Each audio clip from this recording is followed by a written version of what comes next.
The village well that only works at midnight in a small African village surrounded by tall baobab trees and dusty red roads.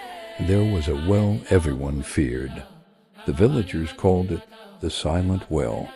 During the day, the well was completely dry. No water, no sound, just a deep, dark hole in the ground.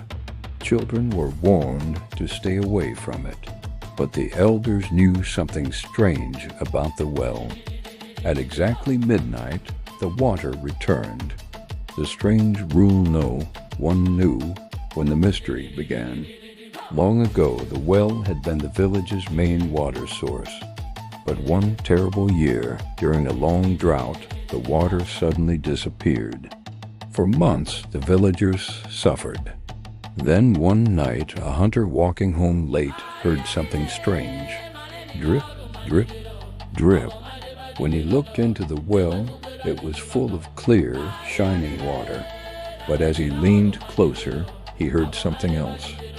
Whispers, soft voices coming from deep inside the well.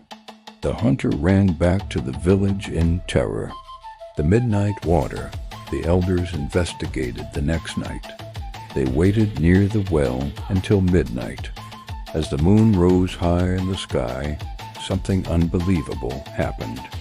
Slowly, quietly, water began to rise from the bottom of the well. Within minutes, it was completely full. But the moment the first elder tried to draw water, a cold wind blew across the ground. And then they heard it. Whispers, many voices speaking at once. No one could understand the words, but the sound filled them with fear. From that night on, the well followed one strange rule. It filled with water only at midnight, and by sunrise. It was dry again the brave boy years passed, and the story became a warning. Most villagers refused to go near the well at night. But one boy named Kofi was different.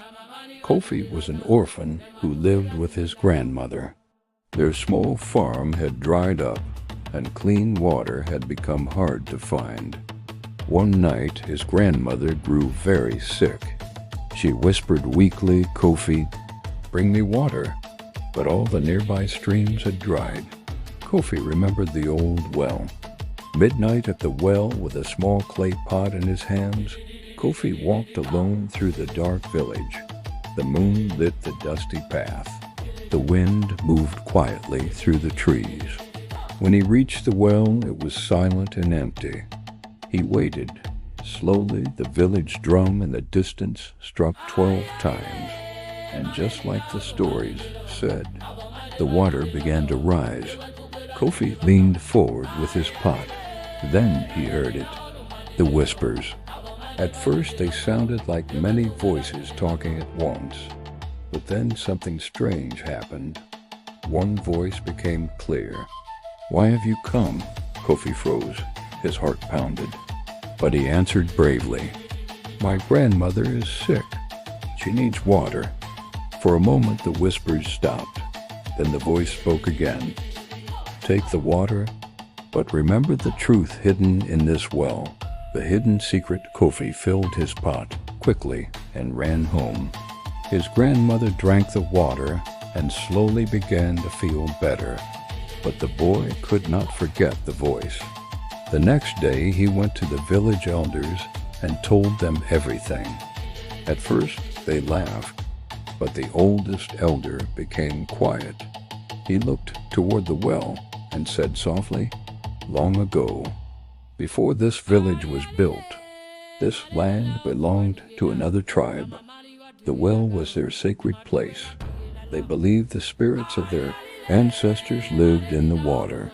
When the old tribe left, the well was forgotten, but the spirits remained." The lesson from that day on, the villagers stopped fearing the well. Instead, they treated it with respect. Every full moon, they placed small offerings near it, fruits, flowers, and clean water. And something amazing happened. The whispers slowly disappeared. And one morning, for the first time in many years, The well was still full after sunrise. Ending, some villagers say the spirits were finally at peace. Others believe the well was simply reminding them of something important. Water is life, and life must be respected. But even today, in that quiet village, some people still claim that if you visit the well at midnight and listen very carefully, you can still hear soft whispers from the deep.